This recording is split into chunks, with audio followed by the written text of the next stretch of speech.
Umiinit sa social media ang panawagan na ideklarang persona non grata ang komedyanteng si Vice Ganda matapos magbitiw ng patama kay dating Pangulong Rodrigo Duterte sa unang gabi ng kanyang Super Diva concert.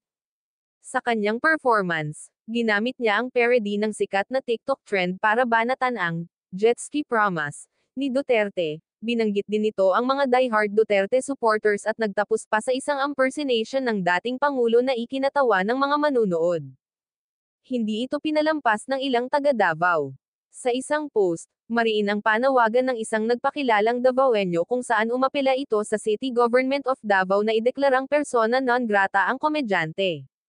Sa kanyang post nitong Sabado ika-9 ng Agosto kung saan sinabi nitong as a Davaoenyo, I am appealing to the City Government of Davao to declare Vice Ganda a persona non grata in Davao City.